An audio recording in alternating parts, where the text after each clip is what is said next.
যাচ্ছে ভাই।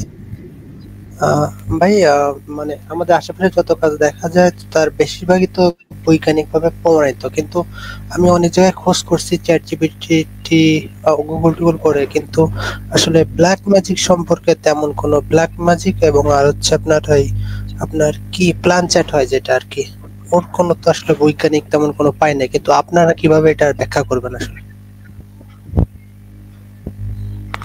আপনি তো রেসিস্ট কেন ভাই? ম্যাজিক হইতে হলে আপনি ব্ল্যাক কেন খুঁজতেছেন? Why not white? White magic matter কারণ করে না? বাংলা হোয়াইট বাংলাদেশিদের তো ভাই সাদা ব্ল্যাকই হয় সাদা ম্যাজিকের একজন। কোনো দাম নাই? ভাই সাদা সাদা জাদুর ম্যাজিক সাদা তো ভাই জাদুর দাম বাংলাদেশে নাই পাওয়া ভাই। যায় না। ও আচ্ছা, কেন বাংলা বাংলাদেশের কি সব সাদা ম্যাজিক পাওয়া গেছে রোদে পুরা? না ভাই, সাদা আচ্ছা, ম্যাজিক কম বাংলাদেশে, ইন্দো ম্যাজিক ভালো। কিসে পড়েন আপনি ভাই, একটু বলেন তো, কোন পর্যন্ত পড়াশোনা করছেন? আহ, ভাই আমি হচ্ছে অনার্স শেষ করছি আর কি। অনার্স অনার্স শেষ করছেন, কংগ্রাচুলেশন, মোটামুটি ভালোই পড়াশোনা করছেন আপনি। ইয়ে পড়ছেন আপনি, আম, আম, ওলা বেবির নাম শুনছেন কখনো? হ্যাঁ, ওলা বেবি নাম শুনছি। বলেন তো এই ওলা বেবি কি করে? আইডিয়া আছে কোনো ওলা বেবি সম্পর্কে?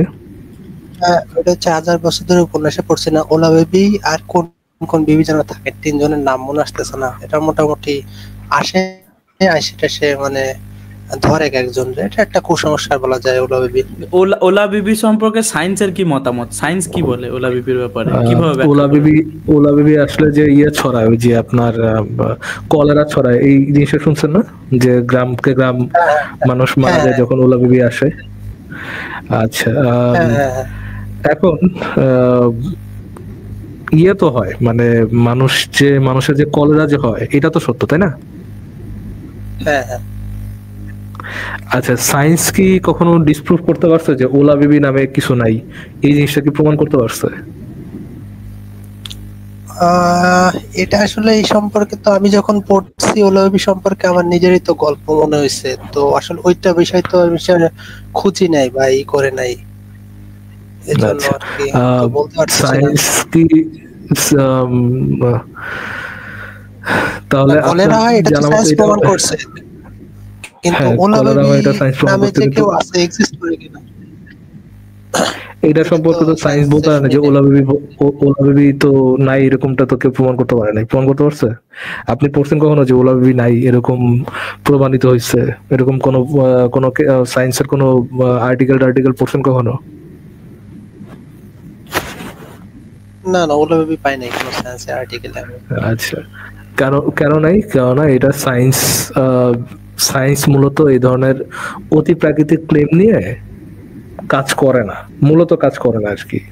কেউ কোনো একটা ইন্ডিভিজুয়াল সায়েন্টিস্ট, দু একজন সায়েন্টিস্ট কাজ করতে পারে, ট্রাই করে দেখতে পারে, কোনো একটা এক্সপেরিমেন্ট চালাতে পারে, but most of all scientist সায়েন্সে আর কি এই অতি প্রাকৃতিক কোনো ক্লেমের তেমন কোনো দাম নাই আর কি। অতি প্রাকৃতিক ক্লেম গুলো নিয়ে কাজ করা হয় না। ফর এক্সাম্পল, এই যে কালা জাদু, সাদা জাদু, শ্যামলা জাদু, ব্রাউন কালারের জাদু, এই ধরনের জাদু মাদু নিয়ে সায়েন্সে কাজ করা হয় না। কেন কাজ করা হয় না? এটা কাজ না করার পিছনে একটা বড় কারণ হচ্ছে যে এই জিনিসগুলোর পিছনে কোনো অবজেক্টিভ প্রমাণ পাওয়া যায় না। জাদু মাদু যে আসলে এক্সিস্ট করে, এটা কোনো অবজেক্টিভ প্রমাণ পাওয়া যায় না। ফর এক্সাম্পল, আপনি একটু চিন্তা করে দেখেন, যেই জিনিস অশিক্ষিত মূর্খ পাগল ছাগল করতে পারে, ধরেন আপনার গ্রামের দেখবেন অনেক বয়স্ক মহিলা, বয়স্ক বেটা মানুষ, এদের এদের নামে ক্লেম হইতে যে এরা আগে থেকে জাদু মাদু জানে বা মানুষের উপর জাদু করতে পারে, এরকমটা ক্লেম ওঠে। ওরকম অশিক্ষিত লোকজন যেটা করতে পারে, সেই জিনিসটা কি সায়েন্টিস্টরা আরো বেটার ভাবে করার কথা না, টেকনোলজি ব্যবহার করে? হ্যাঁ, এটা যেভাবে তো মেথোডোলজি বোঝা তো যায়, এখানে আরো বেটার পারা বেটার উচিত। পারা পারা উচিত। যেটা তারা করতে পারে সেটা সায়েন্টিস্ট করতে পারা উচিত। যেটা তারা এখনো করতে পারতেছে সেটা তো সায়েন্টিস্টদের এখনো ইয়ে করা উচিত। ওইটা নিয়ে গবেষণা, ধরেন আপনি একজন সায়েন্টিস্ট, আপনি যদি প্রমাণ করতে পারেন এমন কোনো কিছু এক্সিস্ট করে, যে ব্ল্যাক ম্যাজিক বলে কোনো কিছু এক্সিস্ট করে, আপনার তো বহু নাম, মানে মানে পুরা মুসলিম বিশ্বে পুরো ওয়েস্টার্ন বিশ্বে যেখানে পুরা দুনিয়া জুড়েই তো আপনার নাম হয়ে যাওয়ার কথা যে ওকে এই সেই লোক যে দেখো আমাদের ধর্মে আছে কালো জাদু আছে, এই লোক প্রমাণ করে ফেলাইছে, এই সায়েন্টিস্ট প্রমাণ করে ফেলাইছে, তার নাম দাম হয়ে যাওয়ার কথা না পুরা দুনিয়া জুড়ে। হ্যাঁ, সেটা তো অবশ্যই।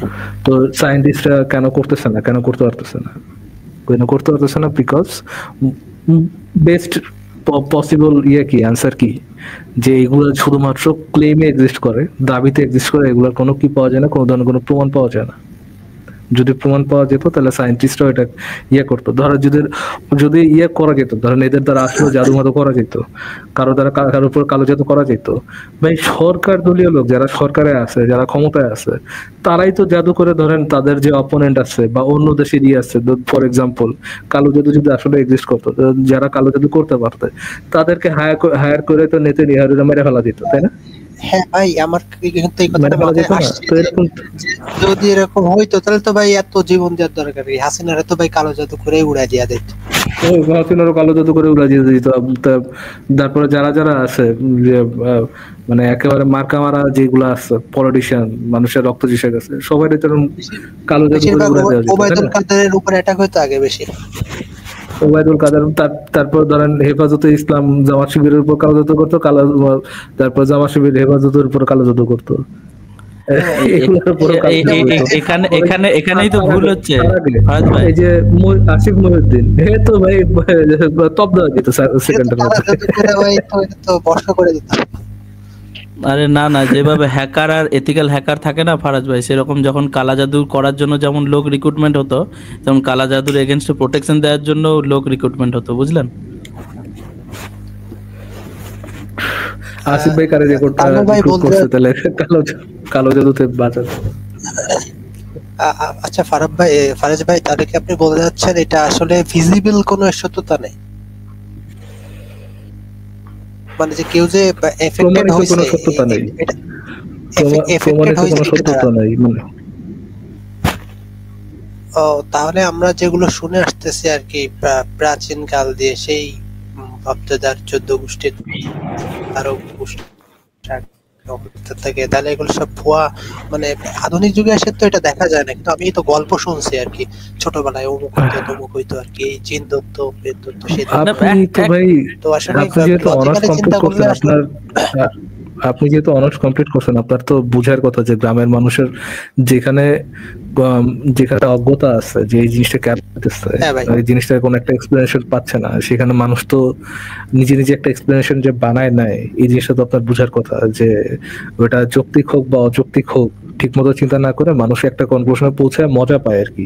মানুষ মনে করে যে কোনো কিছু একটা ফিগার আউট করতে পারে আর একটা মজা আছে তার মধ্যে, বা এটার পিছনে পুরোপুরি যুক্তি থাকুক বা না থাকুক। তারপরে কালো জাদু শুধুমাত্র যে আমাদের আদিম পূর্বপুরুষদের দোষ দিব এটাও তো না, কালো জাদু তো ভাই ইসলাম অনুযায়ী সত্য, তো ওইখান থেকেও তারা শিখতে পারে যে কালো জাদু আছে। ফর এক্সাম্পল আপনি পড়তে পারেন, আপনি যে সূরা ফালাক নাসের তাফসীর গুলো পড়তে পারেন, সেখানে দেখবেন যে নবীর উপর কালো জাদু করা হয়েছিল, এটা সত্যতা আছে আর কি, মানে ইসলাম মনে করে এটা সত্য, কালো জাদু সত্য। বেশিরভাগ ভাই আমার আসলে এই জিনিস নিয়ে তেমন কোনো আইডিয়া ছিল না, মানে ইন্টারেস্ট ছিল না, কিন্তু হয়েছে কি একটা সময় ভূত এফএম শুনতাম অনেক, তো যার কারণে হচ্ছে এই জিনিসটা আমার মাথায় ঢুকে গেছে আর কি। এটা আসলে এমন না যে আমি বিশ্বাস করি, কিন্তু তারপরেও মানে কিউরিওসিটি জাস্ট, যে আসলে যেহেতু এই বিষয়ে তেমন কোনো কিছু পাওয়া যায় না, রিসোর্স বা বেশিরভাগ সময় এগুলোর কোনো ভিত্তি নাই এটাই বলে, তো তারপরে একটা কিউরিওসিটি থাকে, এই থেকে আসলে জিজ্ঞেস করা। টোটালটা ভয় থেকে ফারাজ ভাই, যেটা হয় যে টোটালটা ভয় থেকে আসে, যে অনেক মানুষ জানে এইসব কিছু হয় না, তবুও তার বাচ্চাটা অসুস্থ হলে কোথাও না কোথাও ওষুধও দেখায়, ডাক্তারও দেখায়, আবার ইমাম সাহেবের কাছে পানি পড়াও নিয়ে আসে। মূলত ভয় জিনিসটা থেকে এই জিনিসগুলো এখনো পর্যন্ত সমাজে টিকে আছে। আর আরেকটা পয়েন্ট তো ফারাজ ভাই বলেই দিলেন, অজ্ঞতা, তার সঙ্গে ভয়টাও খুব ফান্ডামেন্টাল জিনিস বলে আমার মনে হয় ফারাজ ভাই। তারপর একটা বিষয় থাকে, মানুষের অতি প্রাকৃতিক জিনিসের প্রতি, অনেক জিনিসের প্রতি মানুষের একটা ইন্টারেস্ট থাকে, একটা বড় ধরনের ইন্টারেস্ট থাকে। ফর এক্সাম্পল মানুষের যদি এমন কোনো একটা রোগ হয়ে যায় যে রোগের থেকে সে ওষুধ খায় সে সলিউশন পাচ্ছে না তেমন একটা, তখন দেখবেন সে কবিরাজ টবিরাজের কাছেও যেতে চায়, বা ধরেন যার টাকা পয়সা নাই ট্রেডিশনাল ওষুধ খাওয়ার, সে দেখবেন কবিরাজের কাছে যেতে চায়, কেননা তার কাছে ওই একটাই পন্থা আছে। তো মানুষের ভয়, মানুষের এই দুর্বলতা, যেই ইয়েটা পাচ্ছে না, মানে সলিউশন পাচ্ছে না, এখান থেকে যে মানুষের দুর্বলতা তৈরি হয়, সেখান থেকে মানুষের এবং মানুষের এমনিতেও মানে অতি প্রাকৃতিক জিনিসের প্রতি একটা টান আছে, একটা মজা কাজ করে আর কি। তো এইটার উপরেও মানুষের ওই জিনিসগুলোর উপর ঝোঁক থাকে আর কি। তো এই জন্য মানুষ এগুলো বিশ্বাস করে। আর যদি মনে করেন সমাজে আরো 2-4 জন লোক তাকে মানে ইয়ে দেয়, সমর্থন দেয় যে হ্যাঁ অতি প্রাকৃতিক জিনিস তো আছে, সেও স্রোতে গা ভাসাতে চায় আর কি। এই এই এই সূত্রে জাস্ট একটা হ্যাঁ জিনিস ভাই। বলে রাখি ফারাজ ভাই, যে আসামের একটা জায়গায় একটা কাজের সূত্রে ছিলাম, প্রায় ধরুন চারিদিক থেকে 50 মিটার রেডিয়াসে কোনো হসপিটাল ছিল না, ঠিক আছে, এবং রাত হয়ে গেলে সেখানে মানুষ ঘর থেকে বেরোতো না, হাতি আর বাঘের ভয়।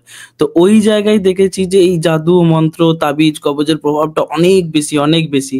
তো এইগুলো রিজন হয় অনেক সময় আমরা দেখি, আজকে 2024-এ বসেও এরকম দৃশ্য আমরা দেখতে পাই ফারাজ ভাই, বুঝলেন? এটা সমস্যা আমাদের। আচ্ছা ভাই, আমার একটা লাইফের একটা গল্প বলি। অতি প্রাকৃতিক জিনিসগুলো আমি বিশ্বাস করতাম না কখনো, নাও এখনো বিশ্বাস করি না, কিন্তু একটা সময় আমি ফুটবল খেলতে যেয়ে পায়ে ব্যথা পাই প্রচুর আকারে। তো ভাই কি ডাক্তার দেখানো হয়েছে, অনেক টাকা খরচ হয়েছে, তো ওষুধ খাওয়ার যখন খাই তখন কমে, কিন্তু যখনই খাওয়া বাদ দিই তখন ওই ব্যথাটা আবার বাড়তে থাকে। তো আমার এলাকায় এক চাচি তো বলছে যে যদি ঝাড়ফুঁক করিস তো কমে যাবে। আমি তো করবো না, কারণ আই ডোন্ট বিলিভ দিস। তো দেন আমি বেশ কয়েকবার ডাক্তার দেখাই। তো একটা টাইমে মনে হলো ডাক্তারের তো এই রোগ হচ্ছে না, তো দেখি তো টাকা পয়সা লাগতেছে না, যদি কমলো, না কমলে সমস্যা নাই। তো ওইভাবে আমার দেখানো হয়েছে, কিন্তু যে এমনটা না যে ওর উপর আমার 100% বিশ্বাস বা অন্য কোনো কিছু বাদ রেখে ওইটাকে বিশ্বাস করি, এমনটা না।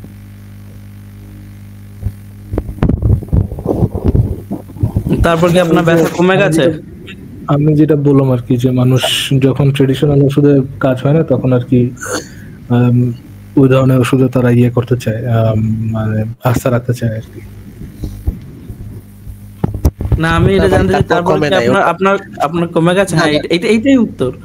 না না না মজা। না না ভাই, আমি হ্যাঁ, মানে আমি ছোটবেলা দিয়ে হোমিওপ্যাথির উপর অ্যাডিক্টেড আর কি। মানে মানে বলতে হচ্ছে যে আমার পছন্দ। তো আমি ফার্স্ট টাইম এক্সরে করাই, তো এখানে ভেঙেছে কিনা, তো ভাঙছিল না। তো জাস্ট ওইখানে মোচড় লাগার ফলে ওটা ফুলে গেছিল এবং ব্যথা হচ্ছিল। তো অনেক টাকা খরচ হয়েছে এলোপ্যাথি ওষুধে। আর বাংলাদেশের যে ডাক্তার ওরা তো একসাথে অনেকগুলো ওষুধ দেয়, প্রথম নর্মাল ওষুধ দেয়, তারপর ভালো ওষুধ দেয়, মানে ঠিক ঠিকানা নেই, যা ইচ্ছা তাই প্রেসক্রিপশন করে। 70 সেকেন্ডে তো অ্যান্টিবায়োটিক। তা হ্যাঁ হ্যাঁ। তো দেন আমি ওইগুলো করার পর যখন কাজ হলো না, তারপর ভাবলাম আমি হোমিওপ্যাথি আবার ট্রাই করি। পরবর্তীতে আমার 5-10 হাজার টাকা চলে গেছে এলোপ্যাথিতে, হোমিওপ্যাথিতে 100-200 টাকার ওষুধ খেয়ে কমে গেছে।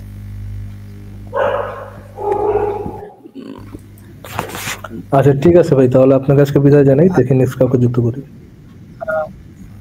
আর ভাই, হ্যালো ফারাজ ভাই। আজকে থাক, আপনার ওখান থেকে একটা নয়েজও আসছে। হ্যাঁ হ্যাঁ ভাই, আচ্ছা, শোনা যাচ্ছে, বলেন। আর যেগুলো আর কি আপনার কি বলো এটাকে, এই যে আমরা যে ছোটবেলায় যে ভূতের গল্প গল্প শুনতাম, এটা তো আসলে গ্রামের মানুষজন হয় কি যে গ্রামে থাকার জন্য এটা অনেক বেশি এফেক্ট করে আর কি। মানে আমরা বিশ্বাস করতে না চাইলেও ওই রাত্রের বেলা বাইরে যাওয়া যাবে না, অমুক যাওয়া যাবে না, মানে এটা মনে করেন একটা আহ, মানে কুসংস্কার, তো জানাই না, এটা তো তার বললাম না তো একটা।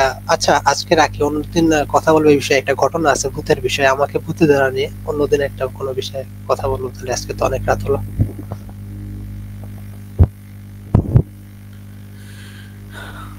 ফারাজ ভাই মিউট ওকে ঠিক আছে। আছে ভাই, তাহলে তাহলে আপনাকে বিদায় জানাই, অন্য কাউকে যুক্ত করি।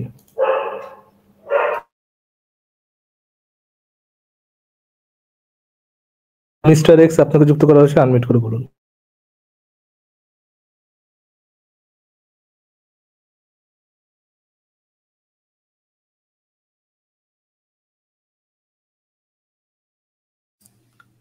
মিস্টার এক্স শোনা যাচ্ছে না কিন্তু আপনাকে। ভাই কেবলই তো যুক্ত করলেন আমাকে, আমি তো ছিলাম। আচ্ছা আচ্ছা, নিচে তাহলে আপনি ইয়ে করে যান, লেফট করে যান স্টুডিওটা, অসুবিধা নেই। হ্যাঁ ফারাজ ভাই। জ্ঞানহীন, আপনাকে যুক্ত করা হয়েছে, আনমিউট করব।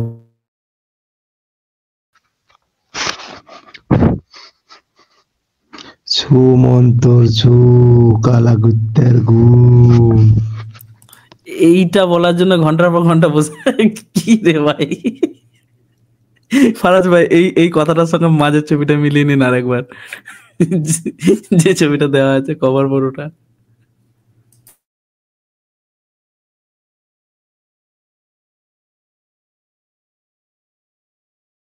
আচ্ছা ঠিক আছে, দেখেন আবুল 20 আপনাকে যুক্ত করেছে, আমি করবো।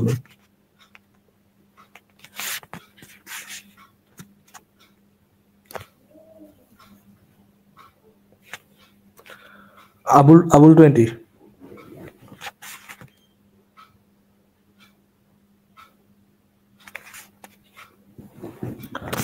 আবুল 20 কথা বলেন, আনমিউট করেন ভাইয়া। আচ্ছা আবুল 20 জি ভাই, ভালো আছেন? আবুল 20 কথা বলবেন? হ্যাঁ, কেমন আছেন আপনারা? একটু জোরে বলতে হবে, আপনার কথা শোনা যাচ্ছে না কিছু। এখন শোনা যাচ্ছে? খুবই কম। না ফারাজ ভাই, ওনার কথা তো বেশ জোরেই শুনছি আমি। আচ্ছা আচ্ছা, তো বলেন দেখি একবার। আচ্ছা, যে আপনার নৈতিকতা এখন মানুষের মধ্যে কি নৈতিকতা থাকা উচিত? আপনার কি মনে হয়? আমার তো মনে হয় না থাকাই ভালো। তাইলে যদি এখন আপনার দুইটা গালিগালাজ করে বাইক করে দেয়, সেটা তো ভালোই হবে নাকি? এটা তো মানে মনের আঘাত হয়ে গেল, এটা তো নৈতিকতার মধ্যে, আমার নৈতিকতার মধ্যে পড়তেছে না। মনের আঘাত দেওয়া তো তাহলে মনের আঘাত দেওয়া কি নৈতিক নাকি অনৈতিক? মনের আঘাত আর শারীরিক আঘাত, এখন যদি বলি যে আপনি অসুন্দর, মনের আঘাত দেওয়া তেমন নৈতিক নাকি একটা অনৈতিক? হ্যাঁ, আমি আপনার ওয়াইফের সঙ্গে প্রেম করি, আপনি জানেন এই জিনিসটা, আপনাকে বলেছে আপনার wife? এটা ওই জি, বুঝলাম না কি বললেন। বললাম যে আপনার মনের ওয়াইফের আঘাত সঙ্গে দেওয়াটা নৈতিক নাকি অনৈতিক? কারো মনে আঘাত দেওয়া, এটা নৈতিক না অনৈতিক? না, এটা তো একটা আঘাত, কিন্তু যেমন আমি যদি এখন এটা আমি নিজে বুঝতেছি, এটা তো মানে ভালো কাজ না, এটা নৈতিক অনৈতিক না, কাজটা ভালো হলো না। এটা ভালো কাজ না। আচ্ছা তাহলে তো ভাই আপনার তো গালি দেওয়াটা ঠিকই আছে ভাই। আপনি বললেন না যে অনৈতিক হওয়া উচিত, ভাই আপনার প্রচুর পরিমাণ গালি দিতে কাজটা তাহলে ভালো হইলো না। না তাহলে ফারাজ ভাই, আমি যে না ওয়াইফের সঙ্গে প্রেম করছি, ভালো কাজ না হওয়া মানে তো অনৈতিক, ভালো কাজ না হওয়া তো অনৈতিক। ওই ভাইটা ধরতে পারছি আমি কি বলতে যাচ্ছি। বলেন তো ভাই, ইচ্ছামিত ভাই, আপনি কি ধরতে পারছেন তার কথা? আমি এখন জানিছি, তোর নাম জানি না, উনি বুঝতে পারতেছেন আমি কি বিষয়। আমি যে আপনার ওয়াইফের সঙ্গে এখন প্রেম করছি, তাহলে এটাও তো ভালো, তাই না? এখন তাহলে এটাও তো ভালো জিনিস, আর নৈতিকতা বলে কিছু নেই আমাদের দুজনের মধ্যে। না অনৈতিক হওয়া উচিত। আপনি যদি কাজ করেন, তার ওয়াইফের সাথে প্রেম করেন, এটা অনৈতিক, আর অনৈতিকই হওয়া উচিত। অবশ্যই, আমি সেটাই বলছি। সমস্যা কি? এই তো তার সমস্যাটা কি? আমার মাইন্ড আমি আরেকজনের ওয়াইফের সাথে করবো। আপনার ইচ্ছামিত ভাইকে আপনার ওয়াইফের নাম্বারটা দিয়ে দিন, যেহেতু আপনি মনে করেন যে আপনার ওয়াইফের সাথে প্রেম করাটা অনৈতিক এবং অনৈতিক কাজই করা উচিত। আমার ফোনটা অটোমেটিক আনলক হয়ে গেল, বলুন দেখি নাম্বারটা বলে দেন ভাই। ইচ্ছামিত ভাইকে আপনার ওয়াইফের নাম্বারটা বলে দেন, যেহেতু অনৈতিক হওয়া উচিত। আমি একটু অনৈতিক হই। বলেন ভাই, আপনার ওয়াইফের নাম্বারটা বলেন। না ওইটা ঠিক আছে, এখন তো আপনার পরে ভাই, আগে নাম্বারটা বলেন। ইচ্ছামিত ভাই প্রেম করুক, তারপরে হিসাব আর কি। বলেন। এবং আমি এটা বলেই শুরু করবো যে আপনার হাজবেন্ডই বলেছে আমাকে অনৈতিক হতে, চলুন আমরা অনৈতিক হই, যতটা অনৈতিক হওয়া যায়। আচ্ছা আচ্ছা, আপনার কাছে স্পেসিফিক কোনো পয়েন্ট আছে কি কথা বলার? স্পেসিফিক কোনো জিনিস থাকলে বলুন, কারণ ফালতু টাইম পাস করার না জন্য তো এখন সময় দেখেন, নেই। এই যে আপনি যে এই যে আমরা কিন্তু ফালতু ফালতু এটা আর এক কথা। এই যে এখন ধর্মে যেটা দেখলাম, মানুষের নারী পুরুষের যে সম্পর্ক জিনিসটা এক ধরনের অবাধ। তা আমরা আরো অ্যাডভান্স অবাধ করি, সেটাই আরো অ্যাডভান্স করুক মানুষ, ঠিক না? সেটাই আমি বলতেছি। ওকে, আপনার কথা কোনো আগামাথা বুঝতেছি না আবুল ভাই, তাহলে আজকে বিদায় গুড জানাই নাইট। আপনাকে। দেখি নেক্সট কার কথা যুক্ত করি, অনৈতিক হওয়া উচিত। কি ভাই আচ্ছা ঠিক আছে, অনৈতিক বললো, আমার এই মাঝের ছবিটার দিকে চোখ যাচ্ছে ফারাজ ভাই। দেখুন আপনার ওয়াইফের নাম, আপনার ওয়াইফের নাম্বারটা দিন। আমি একটু অনৈতিক কাজ করতে চাই। ওকে, কাকে যুক্ত করলাম? ডক। ডক আপনাকে যুক্ত করলাম, আনমিউট করে বলুন। ডক। হ্যাঁ হ্যালো ভাই, হ্যাঁ শুনতে পারতেছেন? হ্যাঁ শোনা যাচ্ছে, বলুন। অ্যাকচুয়ালি সৃষ্টিকর্তা যদি থেকেও থাকে, মানে আমরা যদি ধরে নেই যে আছে, তর্কের খাতিরে যদি ধরে নেই আছে, সৃষ্টিকর্তা বালটা কি কি জিনিস? তাহলে কি মানে নৈতিকতা করা যাবে? নৈতিকতা সেটা বাদ দিলাম, মানে সৃষ্টিকর্তা এই বালটা কি মানে জিনিস, এই জিনিসটা কি? মানে আপনারা তো বলতেছেন যে যুক্তি তর্কের খাতিরে যদি আপনাকে যুক্তি দেওয়া যায়, প্রমাণ দেওয়া যায়, তাইলে তো বিশ্বাস করবেন নাকি? ভাই রে ভাই, সৃষ্টিকর্তা এই বালটা জিনিসটা কি, এটা জিনিসটা কি? মানে আমি তো বিশ্বাস করি না, আমি বিশ্বাসী না, আমি আমি আমি আপনি বিশ্বাস করেন না বিশ্বাসী করেন না। সেটা তো পরে পরে এটা পরের কথা ভাই। সৃষ্টিকর্তা জিনিসটা কি? তর্কের খাতিরে যদি ধরে নেন যে আছে, আরে আচ্ছা জিনিসটা ঠিক কি আছে, সেটা তো না বুঝলে কি করে না, বুঝবেন? সমস্যা নেই। আচ্ছা উনি একটা পয়েন্ট হয়তো আমি করতে যাচ্ছে, বলেন ভাই বলেন। হ্যাঁ মানে যদি ধরে নিয়ে আসে, মানে তাহলে এটা একজনে থাকতে হবে কেন? এটা মানে অনেকজন থাকবে না কেন? মানে যে সবাই যে বলে এক ঈশ্বরবাদ, এক আল্লাহ, সেটা একজনে থাকতে হবে কেন? সেটাও ট্রু। কেন অনেকের থাকতে অনেকে থাকতে পারবে না, এরকম তো কোনো কোনো ইয়ে নাই, কোনো যুক্তি নাই।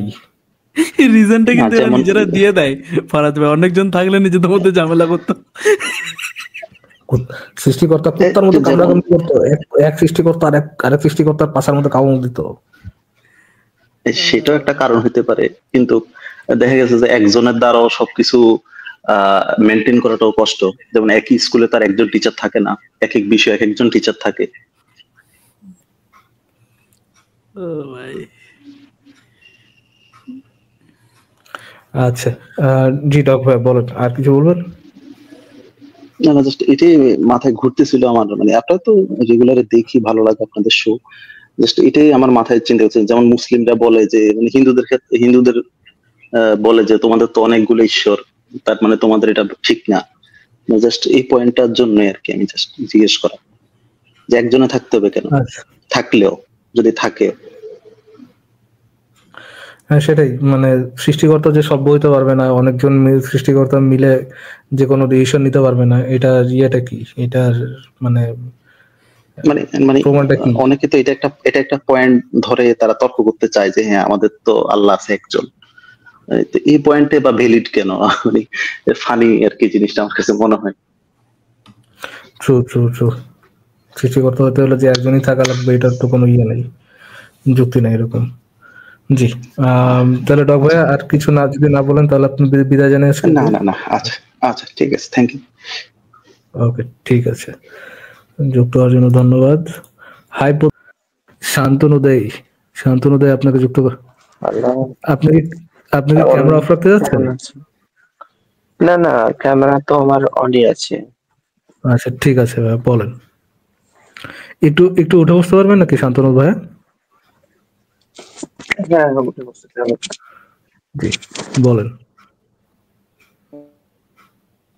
আমি দেখি শোনা ভাবতে পারিনি যে আজকে লাইভে আসার সুযোগ হবে। অনেক ধন্যবাদ।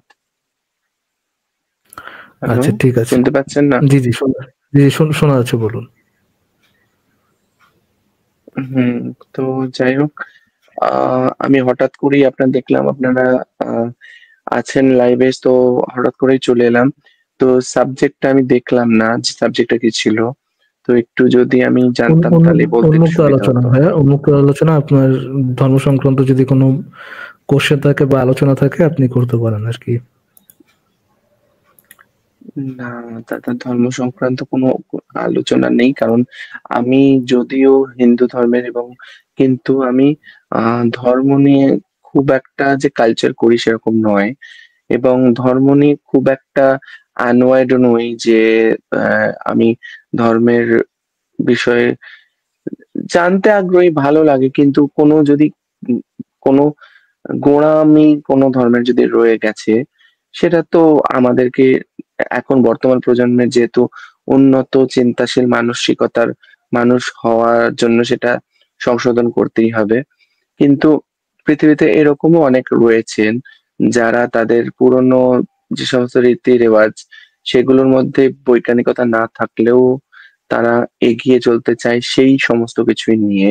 তো তাদেরকে আমি একটাই বার্তা দেব যে দেখুন, যুগের পরিবর্তনের সঙ্গে সঙ্গে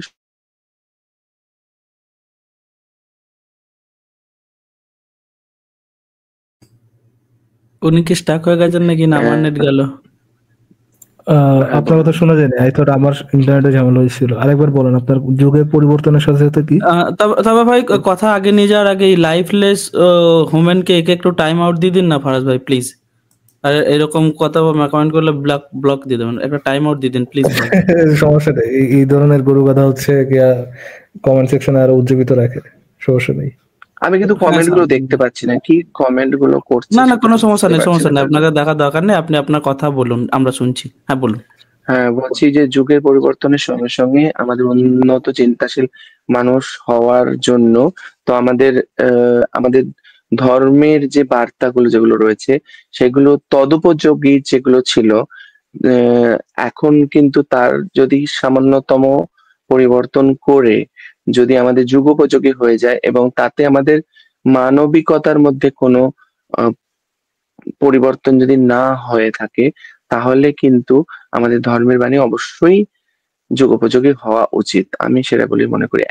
আমি একজন শিক্ষক, এবং আমার মনে হয় যে জেনারেশন গ্যাপ কিন্তু আমাদের যখন হয়, আমরা শিক্ষকরা সব থেকে তাড়াতাড়ি কিন্তু আমরা নিজেকে অ্যাডপ্ট করে নিই। তো সেক্ষেত্রে আহ, মানসিকতার অ্যাডপ্টেশন হওয়া কিন্তু ভীষণই প্রয়োজন, এবং তার জন্য আমি বলছি যারা পৃথিবী জুড়ে যারা মানসিকতা পরিবর্তন করতে পারছেন না, তারা নিজেকে বর্তমানের পরিস্থিতির সঙ্গে খাপ খাইয়ে নিতে পারছেন না, অন্তত তারা মানুষকে যেন পেছনে পা টেনে না ধরে। জি, ধন্যবাদ শান্তনুদে ভাই, আপনার সাথে আমরা একমত যে ধর্মটা আপনারা নিজের মধ্যে রাখেন, বাট অন্যের উপর চাপায় টাপায় দিয়েন না। এবং ধর্মের অমানবিকতা অ্যাটলিস্ট যে আপনি নিজে মানলে যেটা আপনি নিজে অন্যের উপর আর কি ইনফোর্স করেন আর কি, দ্যাটস ইট। আপনি যেটা মানতে চান সেটা মানতে পারেন, বাট এটাকে সত্য সত্য বলে করা, সত্য বলে দাবি করে বেড়ানো এবং অন্যের উপরে আপনার ধর্মের গোড়ামি চাপায় দেওয়া, এটা খুবই অমানবিক। সর্বোপরি সর্বোপরি আমার মতে ধর্মের যে ডেফিনেশন, ধর্ম হচ্ছে মানবিকতা। মানবিকতার রকম যেরকম ভাবে পথে চালিত করবেন মানুষের স্বার্থে, মানুষের জন্য, সেটা কিন্তু বৈধ এবং সেটাই হওয়া উচিত। শান্তনু ভাই, আমি এবং এখানে দেখবেন আপনার অনেক সাথে ধর্মের সবসময় এখানে আমি আপনার সাথে একমত না আসলে, যে ধর্ম মানেই মানবিকতা। আমি আপনার কাছে ধর্মের একটা ডেফিনেশন আলাদা থাকতে আপনার পারে, বাট কথাগুলো শোনা যাচ্ছে এক্সিস্টিং না। ইচ্ছামিত ভাই, আমার কথা কি ঠিক মতো না, শুনতে আপনার পাচ্ছেন? আপনার কথা হ্যালো, শোনা যাচ্ছে আসলে। শান্তনু ভাই, যেটা হচ্ছে আপনি একটু ক্যামেরাটা অফ করে নিন, কারণ এটা বেশি ইন্টারনেট ইউজ হয়। তো ক্যামেরাটা অফ করে নিলে দেখুন আচ্ছা আপনি আচ্ছা আমাদের কথা শুনতে পাবেন, আপনি আচ্ছা, অনেকটা ইন্টারনেট ইউজ হ্যাঁ হতে হবে। বলুন। হ্যাঁ দেখুন, হ্যাঁ, ক্লিয়ার হচ্ছে না এরপরে? আমি যে এখন আমার কথা একদম শুনতে একদম পাচ্ছেন ঠিক মতো? একদম ঠিকঠাক বলুন একবার। আচ্ছা, আচ্ছা, আপনি যে সংজ্ঞাটা বললেন ধর্মের, যে ধর্ম মানে হচ্ছে যেটা মানবিকতা, সেটাই ধর্ম। এটার সাথে আমি একমত না। ধর্ম যে প্রাতিষ্ঠানিক ধর্ম যেগুলো আছে, হিন্দু ধর্ম, খ্রিস্টান ধর্ম, ইসলাম ধর্ম, বৌদ্ধ ধর্ম, এইটা সংজ্ঞাটাই মানবিকতা জিনিসটা এটা না। এটা একটা প্রাতিষ্ঠানিক কিছু বিলিফস আছে, কিছু রুলস এন্ড রেগুলেশন আছে, ওইগুলা কিছু অন্ধবিশ্বাস, কিছু রুলস এন্ড রেগুলেশন, এইগুলো মিলে হচ্ছে আপনার ধর্ম। এটার মধ্যে মানবিক কিছু কথা থাকতেও পারে, মানবিক কিছু কথা এক না, মিনিট মানে এক অমানবিক। মিনিট আমি এই নিয়ে আমি বলছি যে দেখুন, যখন কিন্তু কোনো একটি ধর্মের বিশেষ কিন্তু যখন একটা চরম শিখরে তার অত্যাচার, ধর্মের গোঁড়ামি পৌঁছে যায়, সেই সময়ে কিন্তু দেখবেন একটা অন্য ধর্মকে নিয়ে মানুষ বেঁচে থাকতে চায়, কারণ তাদের মনে হয় যে এই পুরনো যে ধর্মটি যেটা নিয়ে আমরা অত্যাচারিত এবং তার নিয়ে তার যে সমস্ত রিচুয়ালস গুলো আছে সেগুলো আমাদের অনেক উম ক্ষতির পেছনে, আমাদের অমানবিকতার পেছনে ফেলে দিচ্ছে, তখন আমরা একটা মানবিক ধর্মকে খুঁজি। এখানে এটা একটা হইতে আমার পারে, জিনিস অ্যাড করার আছে এটা হইতে ফারাজ পারে, ভাই। এটা হইতে পারে, এটা নাও হইতে পারে যে তারা তাদের ধর্ম চেঞ্জ করবে, এটা হইতে পারে, এটা নাও হইতে পারে। অনেকেই অনেক অমানবিক অবস্থা থেকেও তাদের ধর্মটাকে আগলে আগলে রাখতে চাইতে পারে। আর যেটা আমি বলছিলাম একটু আগে, যে ধর্মের সংজ্ঞাতে যেটা বলছিলাম, প্রাতিষ্ঠানিক ধর্মগুলো হচ্ছে কিছু বেসড অন নিয়ে তৈরি, বেসড অন কিছু অন্ধবিশ্বাস, কিছু রুলস এন্ড রেগুলেশন নিয়ে তৈরি। এই অন্ধবিশ্বাস, এই রুলস এন্ড রেগুলেশন অনেক ক্ষেত্রে আপনার হতে পারে, অনেক ক্ষেত্রে আপনার মানবিক হতে পারে, অনেক ক্ষেত্রে আপনার অমানবিকও হতে পারে। ধর্মের মধ্যে মানবিকতাও থাকতে পারে, ধর্মের মধ্যে অমানবিক অনেক বিষয় থাকতে পারে। আহ ধর্ম মানেই যে মানবিকতা, আমি আপনার এই সংজ্ঞাটার সাথে আসলে একমত না। আপনি যে কোনো ধর্মের মধ্যেই দেখেন যে অমানবিক অনেক অনেক বিষয়পাতি আছে হ্যাঁ, যেগুলা। সে তো হয় দাদা, মানে ব্যাপার হচ্ছে কি যে ধর্ম রক্ষার্থে আমি ধর্মের একটা স্থাপনা করলাম, কিন্তু সেখানে এবার অমানবিকতা চলে এলো মানুষের মধ্যে দিয়েই। না তো এখানে এখানে সেটা বলি, তো এখানে আগের পয়েন্টে একটা কথা বলি, সরি হ্যাঁ একবার ইন্টারাপ্ট করলাম, দেখুন ধর্ম ব্যাপার। itself, এটার মধ্যেই অমানবিক অনেক বিষয় থাকতে পারে।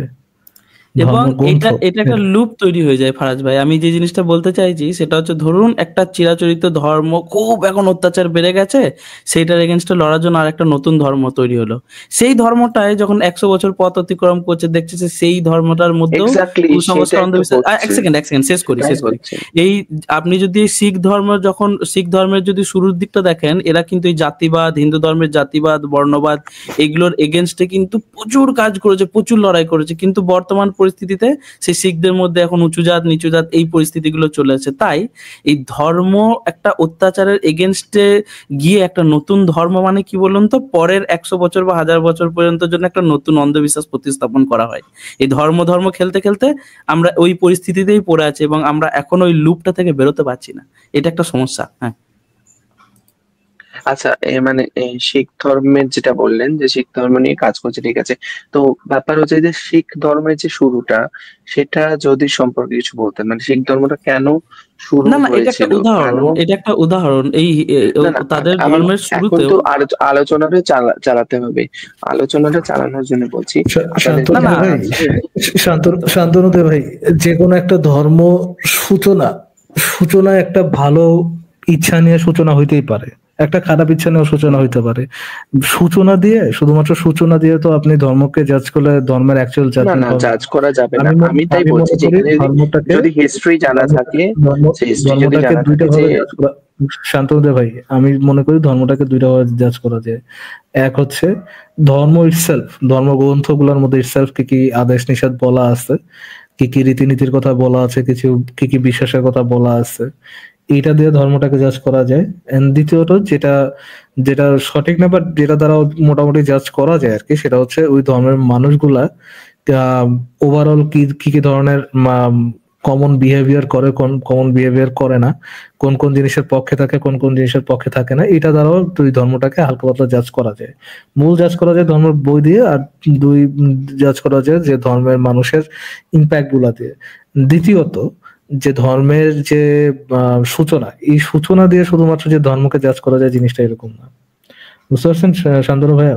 সে তো অবশ্যই নয়। আমি জাস্ট একটা মানে আমি হিস্ট্রি একটা ব্যাপারটা যে বলার জন্য, যে আপনাদের কি জানা আছে যে শিখ ধর্ম কোন পটভূমিকায় কিভাবে তাদের না, সূচনা আমার হয়েছিল? আমার জানা নেই, যদি আমার জানা জানা থাকে, নেই। ইচ্ছে তো ভাই জানা আছে আচ্ছা, আপনার? এই মানে মুহূর্তে আমার আমি মাথা থেকে বেরিয়ে গেছে জিনিসটা, তবে এই ব্যাপারে বেশ কিছু বই আছে, সেগুলো আপনি একটু দেখতে পারেন। এদের এদের মানে আমি মূলত আমি এরা। না, আমি জানি হ্যাঁ বলেই হ্যাঁ, বলছি যে আমি ব্যাপারটা একটু হিস্ট্রিটা জানি বলেই আপনাদেরকে বলছি যে দেখুন, ব্যাপার হচ্ছে গিয়ে যে আমাদের যখন ভারতের উত্তর পশ্চিম সীমান্তে, সেই সময় দেখবেন মুঘল সাম্রাজ্যের একটা দাপটটা বেশি ছিল সেই সময়। তো মুঘলরা সেই সময়, এবং তারা তাদের লোক বলে এবং তাদের অর্থ বলে, তারা কিন্তু একটা কনভারসেশন চালিয়েছিল, সেটা অস্বীকার করার কোনো জায়গা নেই এবং সেটা সকলেই আমরা জানি। তো সেই সময় আমাদের যে সমস্ত শিখ গুরুরা ছিলেন, প্রথমে তো শিখ গুরু, তখন তিনি কিন্তু একটা মানে জাস্ট একটা পন্থা শুরু করেছেন, তখন কিন্তু কোনো ধর্ম শুরু হয়নি। একটা পন্থা, একটা অন্যরকম ভাবে ঈশ্বরকে পাওয়ার একটা পন্থা চালু করেছিলেন এবং সেই নিয়ে তিনি অনেক দোহা লিখেছিলেন, সেইগুলো সমস্তই কিন্তু আপনারা গ্রন্থ সাহেবে পাবেন। তো তারপরে যখন এই তার পন্থাটা যখন সবাই গ্রহণ করতে শুরু করলো, তো সেই সময় আস্তে আস্তে আস্তে আস্তে এই পন্থাতে মানে সবাই অনুরক্ত হয়ে তারা শিখ হতে যাচ্ছিল, মানে গুরু নানক যে পন্থা শুরু করেছিল। আচ্ছা তো আচ্ছা, সেই ঠিক আছে, সময় এটা না, আসলে আমাদের পয়েন্টটা এটাই ছিল না, আমাদের ওইটার উদাহরণ, জাস্ট আপনাকে একটা উদাহরণ দেওয়া হলো যে একটা জিনিস যেভাবে শুরু হয় সেটা সেরকম থাকে না। ধর্ম জিনিসটা ইটসেলফ এমন একটা অন্ধবিশ্বাস, যে অন্ধবিশ্বাসটা ভবিষ্যতের আরো 100টা অন্ধবিশ্বাসকে জন্ম দেওয়ার একটা সুযোগ করে দেয়। তাই এই ধর্ম ধর্ম না খেলে আমাদের এই ধর্ম থেকে বেরিয়ে এসে যুক্তি, তথ্য, প্রমাণ এবং বিজ্ঞান ভিত্তিক একটা সমাজ গঠনের দিকে এগোতে হবে। বুঝতে পেরেছেন? ধর্ম যতদিন থাকবে নতুন নতুন অন্ধবিশ্বাসের আঁতুর ঘর, ধর্মটা হচ্ছে অন্ধবিশ্বাসের আঁতুর ঘর। বুঝতে পেরেছেন?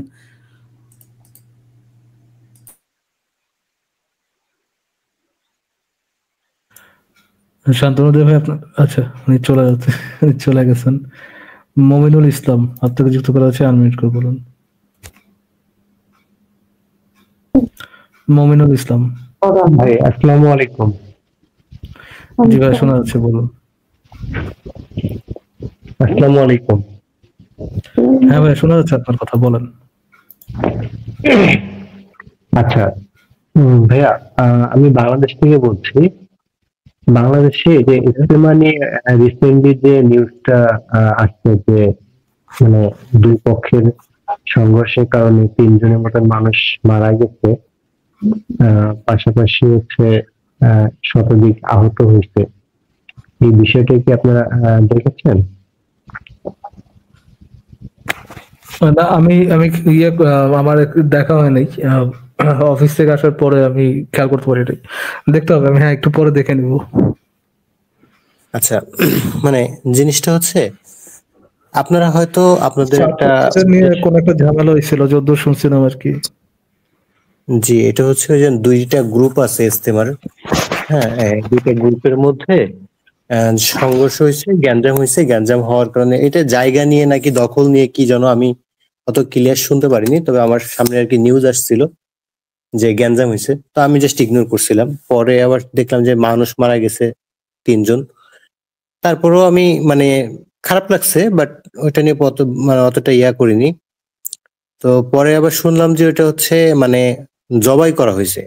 হ্যাঁ, তো মানে জিনিসটা হচ্ছে কি যে আপনারা যে কয়েকজন, আসিফ ভাই আপনি আছেন, তারপর হচ্ছে মাতুব্বর ভাই আছে, তারপর হচ্ছে মানে লোপা আপু আছে, এরকম অনেকেই আপনারা একটা উদ্দেশ্য নিয়ে কাজ করতেছেন যে মানুষের চিন্তা ভাবনার একটা পরিবর্তন হবে বা মানুষ আস্তে আস্তে বুঝতে শিখবে, এরকম একটা উদ্দেশ্য নিয়ে করতেছেন। কিন্তু জিনিসটা হচ্ছে কি যে এইখানে যারা আল্লাহু আকবার বলে জবাই দিছে, হ্যাঁ, মনে করেন যে আমার মুসলিম ভাইরা যারা জবাই দিছে, তারা তো ওইটাকে রাইট মনে করতেছে, এবং আপনারা যদি এটার এগেনিস্টে কোনো কিছু বলতে যান, তাহলে আপনি হচ্ছে মানে 100-এরও বেশি, মনে করেন 300% ভুল, আর ওরা যেটা করতেছে ওটা হচ্ছে 100% রাইট ওদের দৃষ্টিকোণ থেকে। হ্যাঁ, তো মানে প্রত্যেকটা জায়গায় এরকম, মানে যার যার জায়গা থেকে সে মানে এতটাই নিজেকে রাইট মনে করে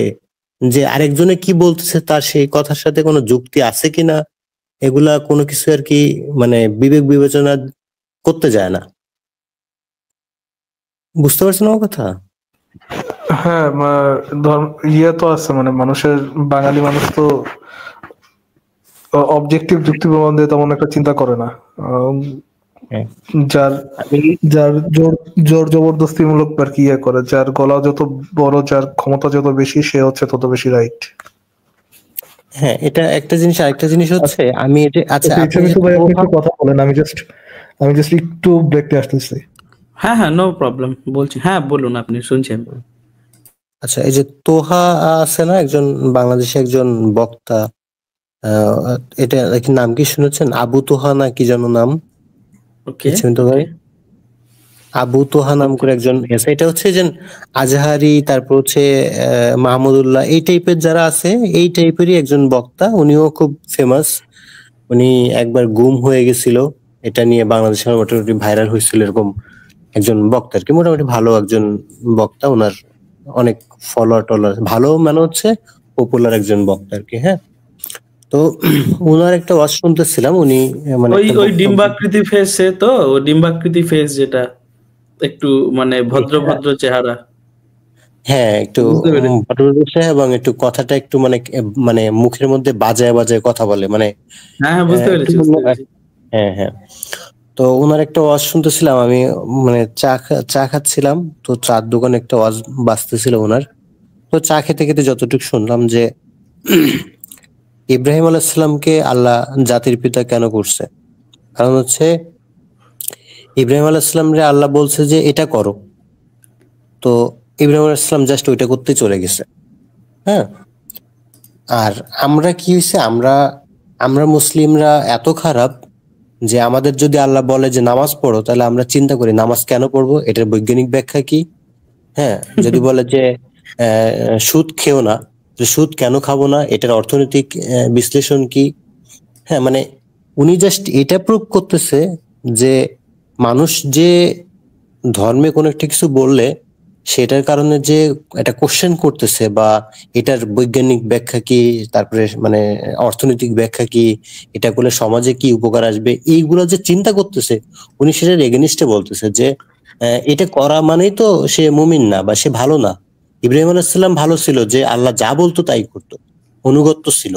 হ্যাঁ, তো আসল মুসলিম তো তারা, আসল মুমিন তো তারা ছিল আর কি। মানে আপনি এইটাতে জাস্ট মজার একটা জিনিস আমার কথা মাথায় আসছে, যে আল্লাহর দেখুন পজিশন, মানে কাউকে একটা পদ দেওয়ার মানে বিচার ব্যবস্থাটা কিরকম দেখুন। যে আমাদের ধরুন দেশে একটা সব থেকে বড় চোর যে আছে, তাকে ফাইন্যান্স মিনিস্টার বানিয়ে দেওয়া। আমাদের দেশে সব থেকে বড় যে মানে কট্টরবাদী মানুষ আছে, তাকে আর্মির হেড করে দেওয়া। মানে যে নিজের ছেলের গলায় ছুরি চালালো, তাকে বানিয়ে দিল জাতির পিতা। মানে ওয়াহ, মানে এটা ক্ল্যাপ করার মতো। এই পয়েন্টটাও বলেছে যে ইব্রাহিম আলাইহিস সালামকে জাস্ট বলছে যে তুমি তোমার সন্তানকে জবাই করে দাও, দান করে দাও আল্লাহর রাস্তায়। উনি দ্বিতীয়বার চিন্তা, উনি কি আল্লাহকে এটা বলতেছে, মুমিন মানে মুসল্লিদের মানে উদ্দেশ্যে জিজ্ঞেস করতেছে, উনি কি বলেছে যে কেন আল্লাহ, আমি কেন আমার ছেলেকে জবাই দেবো, এটা জবাই দিলে অর্থনৈতিক কি উন্নতি হবে, এটা আমার সামাজিক কি উন্নতি হবে, বা এটার বৈজ্ঞানিক ব্যাখ্যা কি, এটা কি জিজ্ঞেস করেছে? এটা তো জিজ্ঞেস করেনি। হ্যাঁ, সো ওইটা ওরা হচ্ছে, উনি হচ্ছে এই জন্য আল্লাহ তাকে জাতির পিতা উপাধি দিছে। আর আমরা, আমাদের যদি এটা বলে, তাহলে আমরা চিন্তা করি যে এটা কেন হলো, এটার বৈজ্ঞানিক ব্যাখ্যা কি, এটার সামাজিক ব্যাখ্যা কি, এটার মানসিক ব্যাখ্যা কি।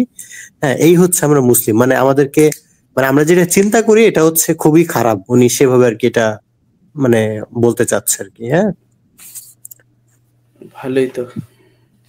তো মানে আমার আমার মেইন ইয়াটা ছিল যে মানে এই যে মনে করেন যে আমাদের যে চিন্তা ভাবনা, মানে আমি যদি ধর্মে না যাই সেই ক্ষেত্রে ধরে নেন যে বাংলাদেশে প্রধান যে দলগুলা, ধরে নেন যে আওয়ামী লীগ, বিএনপি, জামাত বা এরকম জাতীয় পার্টি, তো এখানে দেখা যাচ্ছে জাতীয় পার্টির যারা আছে তারা মনে করতেছে বাকি সব দল হচ্ছে খারাপ আর আমরাই হচ্ছে রাইট।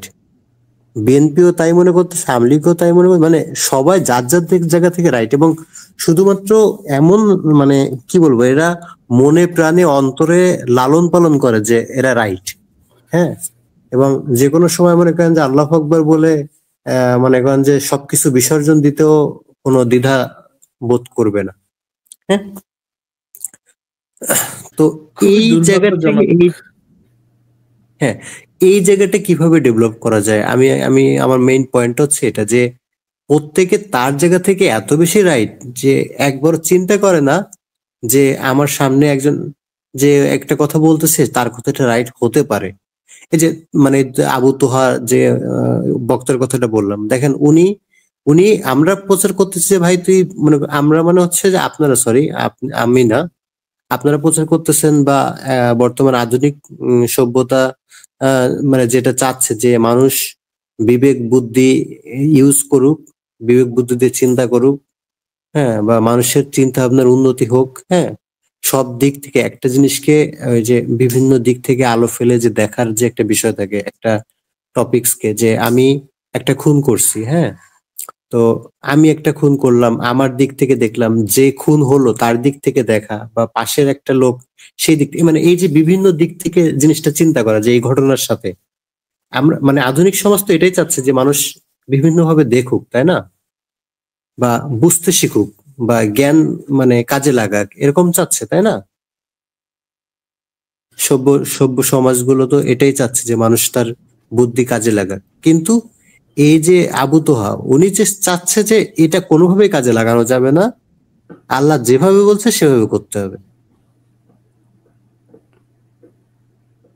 বুঝতে ভাই পেরেছি। আপনি কি আমার পয়েন্টটা বুঝতে পেরেছেন? মানে এখন এই হ্যাঁ, জায়গাটাতে কিভাবে কাজ করা যায়, বা এটা কি আদৌ কোনোদিন পসিবল যে এটার ডেভেলপ হবে, বা এটা হ্যাঁ, ডেভেলপ করা অবশ্যই যাবে? পসিবল। দেখুন আপনার কোয়েশ্চেনটা, একই কোয়েশ্চেনটা অনেক লম্বা করে বললেন, অসুবিধা নেই, বলি তাহলে। অবশ্যই এই জিনিসটা নিয়ে অবশ্যই যে পরিবর্তন হয় সেটা আমরা কিন্তু যুগ যুগ ধরে দেখে আসছি।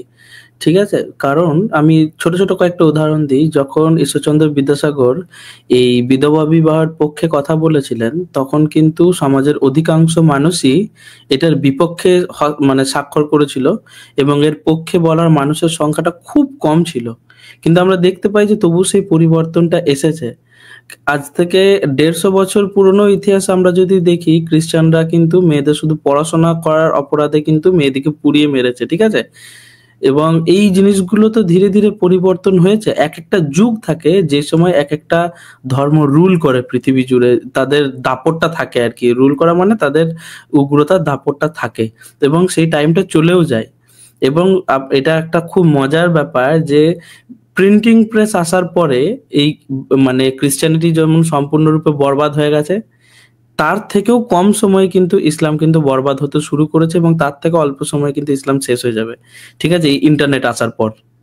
তো এই আশাবাদী হয়েই আমাদের কাজ করে যেতে হবে এবং প্রসেস একটাই, যে মানুষকে যুক্তি তথ্য প্রমাণ দিয়ে দেখানো যে তাদের যে অহংকারের ভিত, তাদের ধর্মগ্রন্থগুলো, তাদের ঈশ্বরগুলো, সেগুলো কিভাবে ইলজিক্যাল, তাদের এই অহংকারটুকু ভাঙতে পারলেই অনেকটা কাজ হবে বলে আমি মনে করি।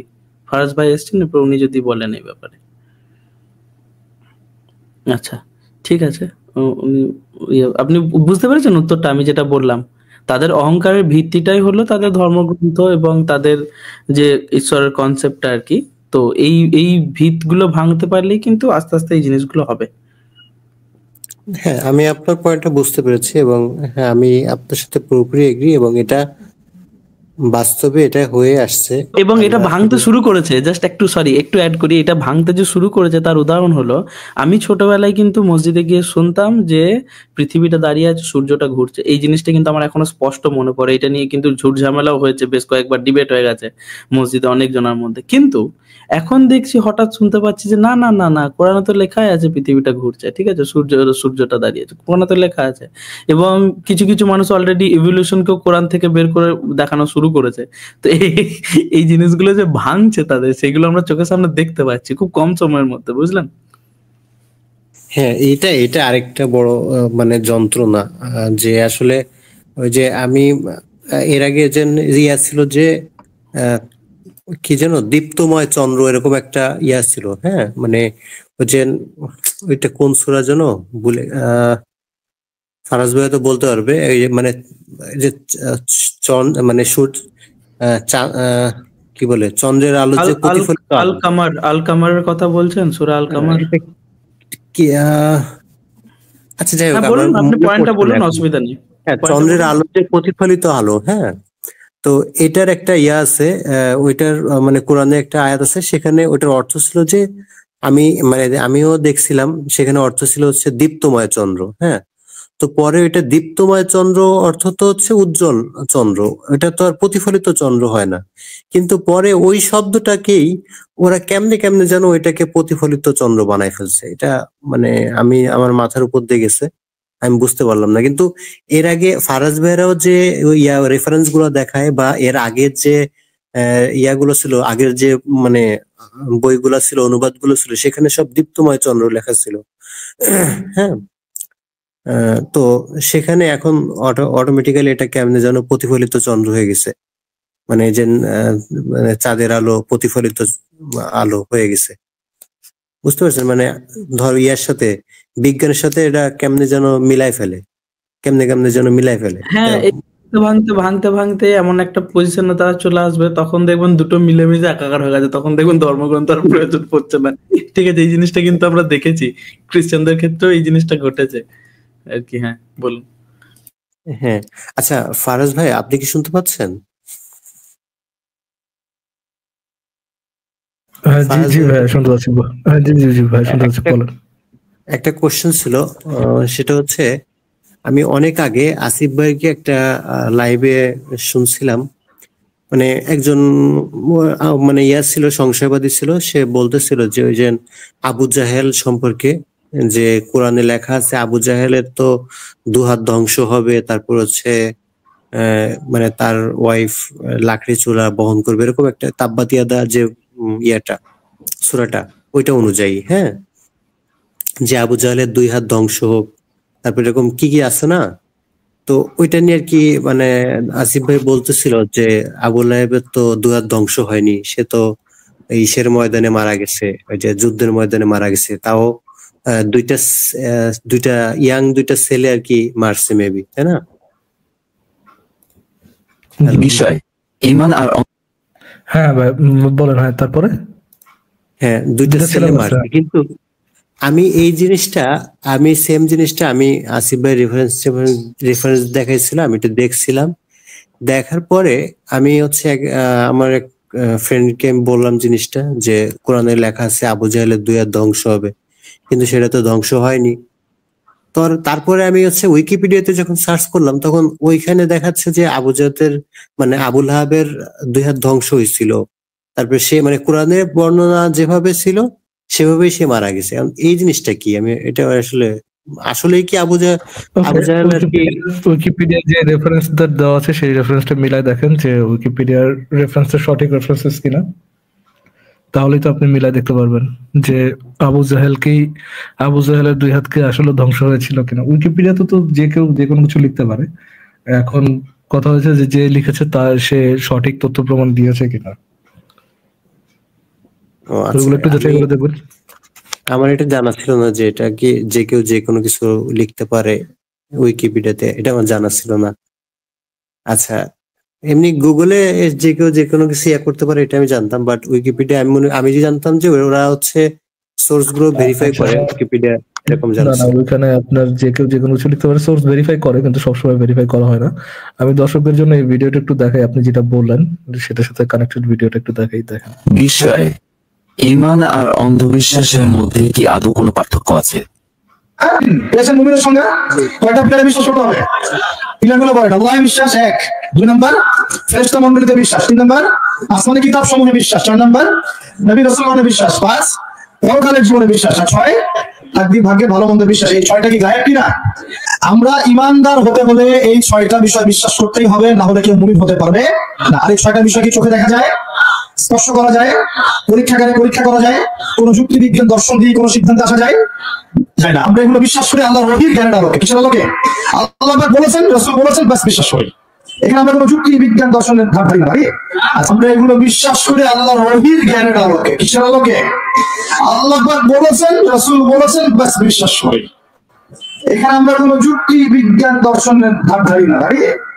আচ্ছা, ওয়াও, হে প্রিয়দুই বউয়ের খেয়ে মানবিক আত্মগোপনকারী হুজুর, আপনার অবগতির জন্য জানাচ্ছি যে এমন সকল বিশ্বাস যার ভিত্তিতে কোনো যুক্তি বিজ্ঞান দর্শন নেই, আছে শুধু দাবি, সে সকল বিশ্বাসকে বাই ডেফিনেশন বলা হয় অন্ধবিশ্বাস। অর্থাৎ আপনার দিলের নবী শিশুকামী ঈমানের নামে আপনাদের মতো ছাগুদের গলায় ঝুলিয়ে দিয়েছেন অন্ধবিশ্বাস। ঝাজাকাল্লা খায়রা।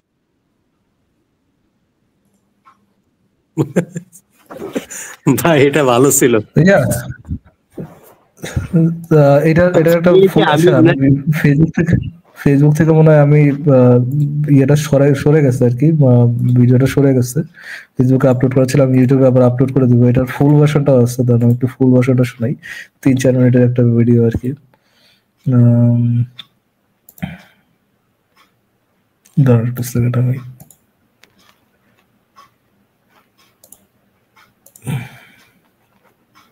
হ্যাঁ পেয়ে গেছি। তো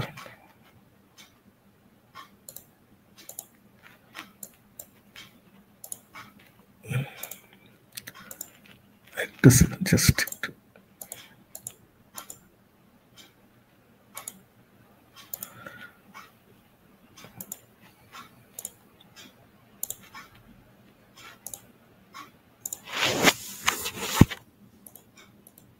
বিষয়, ঈমান আর অন্ধবিশ্বাসের মধ্যে কি আদৌ কোনো পার্থক্য আছে?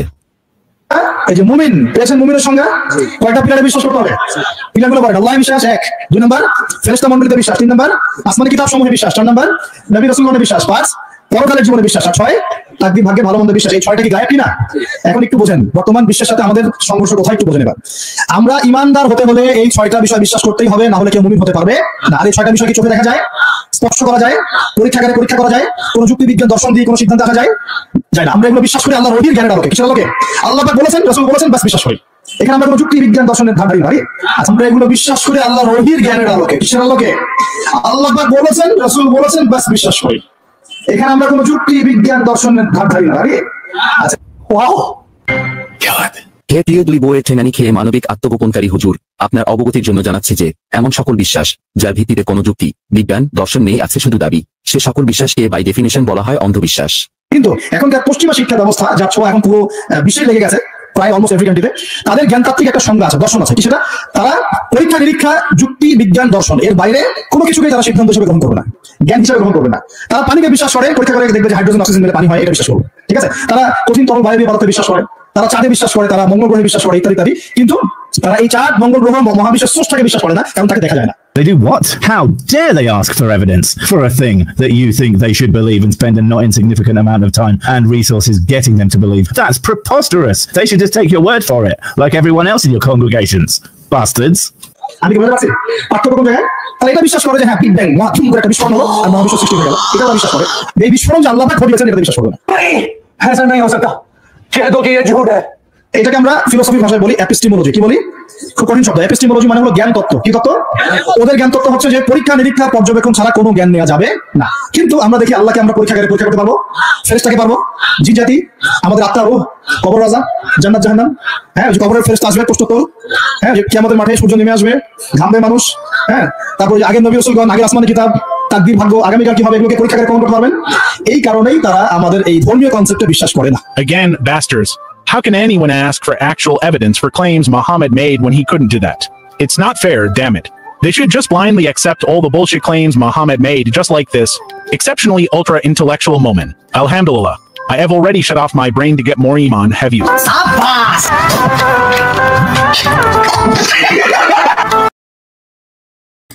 এই তো ভাই, আমার তো কোনো মতে একে মমিন বলে মনে হয় না। খুব মানে মানে ইয়ে ভাবে আমাদের যুক্তিগুলো তাদের কান পর্যন্ত পৌঁছে দিচ্ছে। অন্ধবিশ্বাস করতে হবে আমাদের। আল্লাহ কোনো প্রমাণ পাওয়া যায় না, কোনো যুক্তি পাওয়া যায় না, কোনো কিছু পাওয়া যায় না, কি করতে হবে? ওহি আসছে, বিশ্বাস করতে হবে। কিন্তু ওরা বলে আমরা বিশ্বাস করি না। কেন করে না ভাই? ভারী অপরাধ। মানে তাই না, দেখেই তাই বিশ্বাস করবে না। হ্যাঁ, এটা আমাদেরকে গিল্ট দিচ্ছে ফারাজ ভাই। এরকম গিল্ট আমাদেরকে এর আগে কেউ দেয়নি। আমি এত খারাপ, বিশ্বাস করে না, কত খারাপ। হ্যাঁ, অশিক্ষিত জেনারেশন, তোমাদের এপিস্টেমোলজি এত খারাপ। না না, ছি ফারাজ, তুমি রোজ সকালে ঘুম থেকে উঠবে না, আয়নায় দেখে বলুন ছি ফারাজ তুমি এত খারাপ। ভাই তাকে মোমিনুল ইসলাম ভাই এই কার্টুনের কথাটা উঠায় নেওয়ার জন্য আমি একটু খুঁজতেছিলাম এই কার্টুনের কিছু পাওয়া যায় কিনা। তো আরেকটা কার্টুনের আরেকটা ইয়ে আছে, কার্টুনের আরেকটা ভিডিও আছে, আমি একটু আরেকটা ভিডিও দেখাই।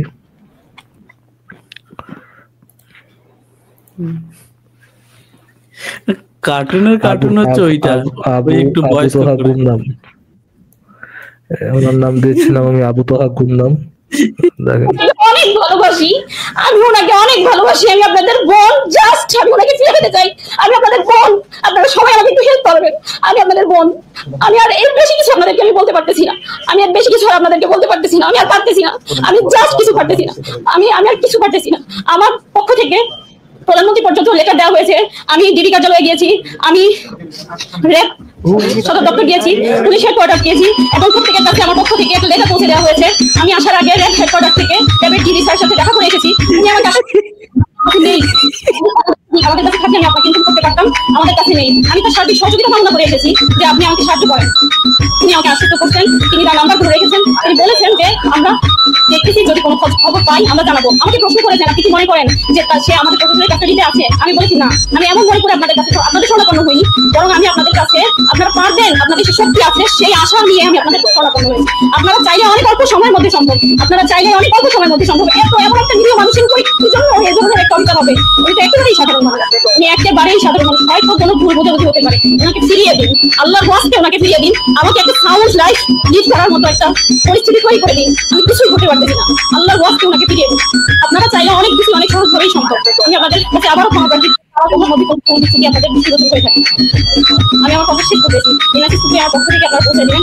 আমি কথা শেষ করার আগে আপনাদেরকে আবারও ধন্যবাদ জানাবো। আবুল মোহাম্মদ আদনান, আমার হাজবেন্ড, শুধুমাত্র তার সন্ধানটুকু চাচ্ছি আপনাদের কাছে, অ্যাটলিস্ট সে কোথায় আছে, কেমন আছে, কিভাবে আছে, সেই জিনিসটা একটু আমি জানতে চাচ্ছি। সে কোনো দলের সাথে যুক্ত না, সে না আওয়ামী লীগ, সে না বিএনপি, সে না কওমি, সে না আওয়ামী, আর কোনো দল, তার কোনো মত, সে কারোর সাথে, সে একেবারে নিরীহ একটা মানুষ, সাধারণ একটা মানুষ, যার জন্য আপনারা লক্ষ্য করবেন যে একমাত্র আমি ব্যতীত এবং সাধারণ কিছু যুব সমাজ ব্যতীত তার ব্যাপারে কথা বলার জন্য কেউ নেই, তার পক্ষেও কেউ নেই। এটা একটা প্রমাণ বহন করে যে সে কোনো দল এবং মতের সাথে নেই। আমি তার জন্য আপনাদের কাছে মানবিক আবেদন করতেছি। সে নিরীহ মানুষ, হয়তো কোনো মিস আন্ডারস্ট্যান্ডিং হতে পারে তার ব্যাপারে, হয়তো ভুল হতে পারে, সে একেবারেই নিরীহ একটা মানুষ। তাকে হয় আমার কাছে ফিরিয়ে দিন, হয় তাকে আমার কাছে ফিরিয়ে দিন, নয় আমাকে তার পর্যন্ত পৌঁছে দিন, নয় আমাকে তার পর্যন্ত পৌঁছে দিন। তার ব্যাপারে কথা বলারও কেউ থাকবে না, তার ব্যাপারে আপনাদের সামনে ফেস হওয়ারও কেউ থাকবে না, আমাকে তার পর্যন্ত অ্যাটলিস্ট পৌঁছে দিন। আমি আপনাদেরকে, আমি না মামলাগুলো আদায় করতে পারতেছি না, আমার নামাজের কোনো অর্থ ঠিক আছে না, আমার কোনো কিছু ঠিক আছে, আমি এই জীবনটা চাচ্ছি না এরকম। আমার দিন শেষে আমার রবের সামনে দাঁড়াতে হবে, দিন শেষে আমাকে আমার রবের সামনে দাঁড়িয়ে ইন্ডিভিজুয়ালি আমার জবাবদিহিটা আমাকেই করতে হবে। আমি এই লাইফটা আর বেয়ার করতে পারতেছি, আমি আর কোনোভাবেই আমি এটা নিতে পারতেছি না। আমি ফিজিক্যালি প্রচন্ড রকম আমি হাত জোর করে বলবো আপনাদের কাছে, আমার এই নিউজটা আপনারা মাননীয় প্রধানমন্ত্রী পর্যন্ত পৌঁছে দিন। আমি হাত জোর করে বলবো আপনারা প্রধানমন্ত্রীর কাছে আমার এই নিউজটা পৌঁছে দিন। উনি যেন অতি সত্তর অনেক অল্প সময়ের মধ্যে ওনাকে আমাদের কাছে ফিরিয়ে দেন। উনি একেবারেই নিরীহ সাধারণ একটা মানুষ। ভাই ব্যাকগ্রাউন্ডে এই রেট্রো গেমের মিউজিকটা দিয়ে ভাই আমার পুরো ছোট ছেলেবেলাটা রুইন করে দিলেন ভাই। ওদের গুমরাম মিয়া তার বুপ দ্বিতীয় ব্রিটিশে কান্নাকাটি করে, সে মানবিক কমসে কম দেখুন যদি জব টব করে অফিস টফিস করে তবু অফিসের ট্যুর বলে সে গোয়া টোয়া ঘুরে আসতে পারে। এই যে ইমামরা কি করবে বলুন, গুম হওয়া ছাড়া তো উপায় নাই। সেটাই, মানবিক আত্মগোপন করা ছাড়া তার কোনো ওয়ে নেই তাদের। কি একটা অবস্থা, বুঝতে পারছেন মোমিনুল ভাই? এই হচ্ছে আমাদের আবু তোহা গুমরামের অবস্থা। ভাই আমি এই পয়েন্টটাই বলতে চাচ্ছিলাম যে আমরা যেটা হাইলাইট করতে যাচ্ছি ওরা সেটাকে মনে করেন যে আমরা না, সরি আমি বারবার আমরা বলছি, মানে আপনারা যেটা হাইলাইট করতে যাচ্ছেন সেটা বেসিক্যালি আমাদের ঢাল হয়ে ফিরে আসতেছে। হ্যাঁ, এই যে আবু তোহা ভাই বলতেছে যে বিজ্ঞানের যুক্তি কেন আমরা নিব? ইব্রাহিম আলাইহিস কি বিজ্ঞানী আল্লাহকে বলছিল যে আমার পুত্রকে কেন জবাই করবো, তার জন্য বৈজ্ঞানিক যুক্তি কি, শারীরিক ইয়া কি, অর্থনৈতিক ব্যাখ্যা কি, এগুলো কি চাইছিল?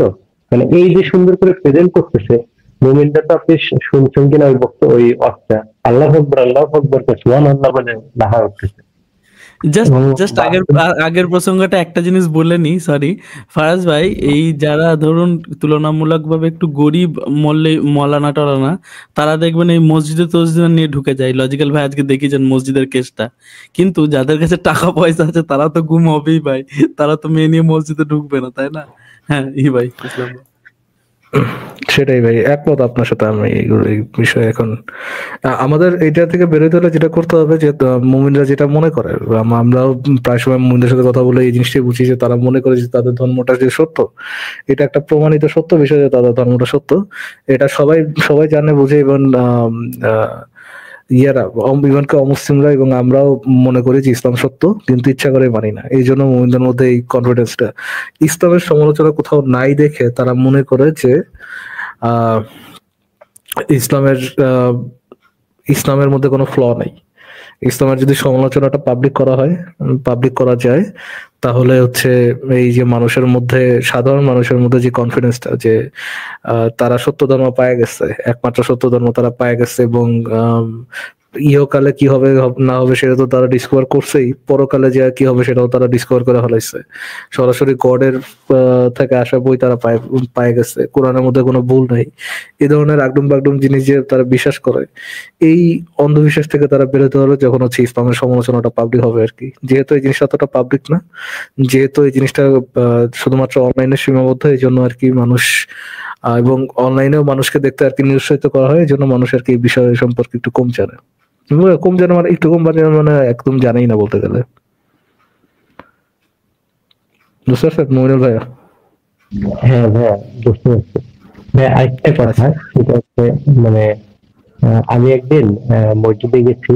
আমি মসজিদে যাই, নামাজ পড়ি, আমি একজন মুমিন, তো নামাজ পড়ি। তো ওখানে আমি হচ্ছে আসিফ ভাইয়ের একটা লাইভে শুনছিলাম যে নাকে দড়ি বাঁধা উটের মতন এই যে হ্যাঁ। তো নাকে দড়ি বাঁধা উট বলতে হচ্ছে একটা মানে আসিফ ভাই যেটা বোঝাতে চাইছিল, শুনতে পাচ্ছেন আমাকে? হ্যাঁ, মানে জিনিসটা মানে খারাপ, বা একটা মানুষকে উটের সাথে, তার নাকে দড়ি বাঁধা উটের সাথে তুলনা করতে খারাপ জিনিসটা এই ক্ষেত্রে না।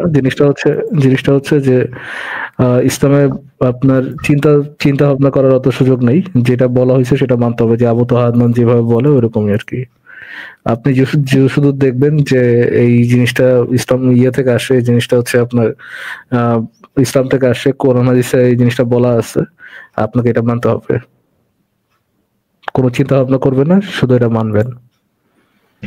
হ্যাঁ, আমি ওইটাই বলছিলাম যে এক হচ্ছে যে এটা একটা পশুর সাথে তুলনা করতেছে, তাও নাকে দড়ি বাঁধা, মানে একদম গোলামের মতন জিনিসটা বোঝাচ্ছে যে কোনো ডানে বায়ে ফেরার কোনো সুযোগ নেই।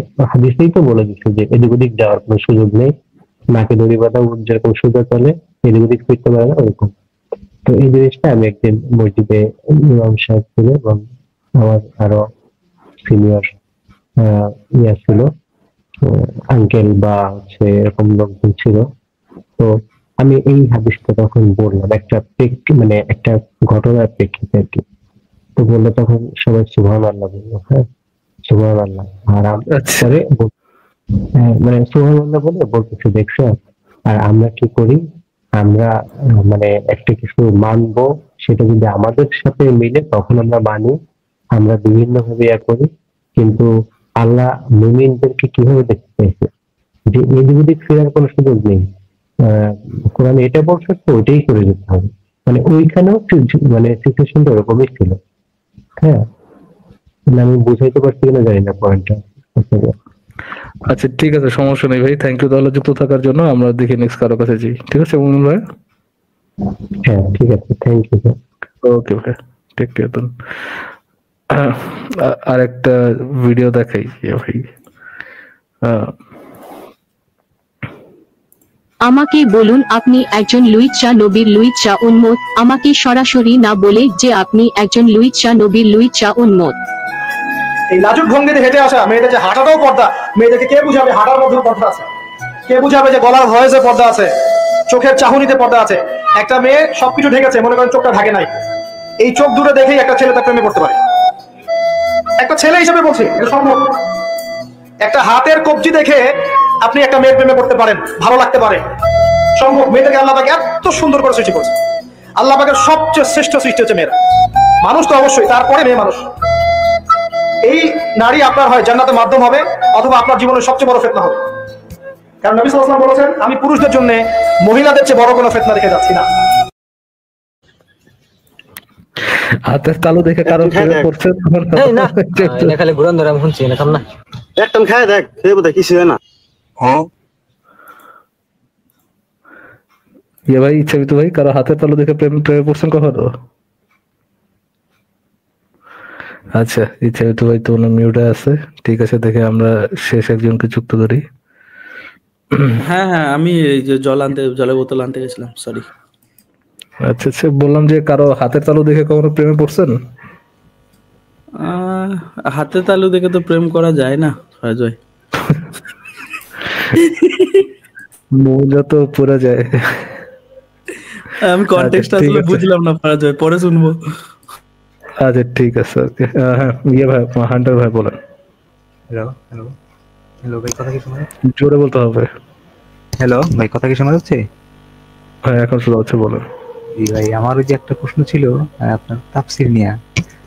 আপনাদের এখানে ভিডিওগুলোতেও দেখি যে মানে যখনই তাফসীর নিয়ে কথা শুরু হয় তখনই দেখি যে মানে মানে কথাবার্তা এরকম দিকে চলে যায় যে আমি ওই যে একটা মানবো না একটা মানবো, বা এই যে দেখা গেছে যে এর এতটুকু শুনবে বেশি শুনবো না, বা ওই যে লিঙ্ক করতে পারে নাকি পারে না, যে এটা নাকি এই কথা নাকি মনে এই পর্যন্ত নাকি লিঙ্ক নাই, সে কতটুকু জানি, মানে এই বিষয়টা আমার একটু ক্লিয়ার করতে পারবেন কিনা যে অ্যাকচুয়ালি ইসলামী নিয়ম অনুযায়ী এই তাফসীরের কতটুকু আমরা যাইতে পারবো, বা কোনটা নেওয়া আমাদের জন্য ঠিক আছে কোনটা নেওয়া ঠিক না, যাতে এই কথাগুলো যাতে বলতে না পারে যে আমি একটা শুনবো না একটা শুনবো না, বা এগুলা শোনার ক্ষেত্রেও কি কোনো বাধ্যবাধকতা আছে কিনা, এই বিষয়টা আমি তাফসীরের এই বিষয়টা জানতে চাইতেছিলাম যে আপনারা তো দেখি খুব সুন্দর করে এটা ব্যাখ্যা করতে পারেন। আপনি একটু একটা হাদিসের ভুল গুগল করেন যে উসুল তাফসীর কি জিনিস। তাফসীর করার কয়েকটা নিয়ম আছে, উসুলে তাফসীর। ওই নিয়ম মেনে যদি কোনো তাফসীর করা হয় তাহলে আপনি সেই তাফসীরটা মানতে পারেন। আর যদি উসুলে তাফসীর না মেনে কেউ যদি নিজের মতো ব্যাখ্যা করে, সেই ব্যাখ্যা তো আর গ্রহণযোগ্য কোনো ব্যাখ্যা না। মানে এই উসুলে তাফসীর এটা কি সবগুলো তাফসীর কি একসাথে বলি?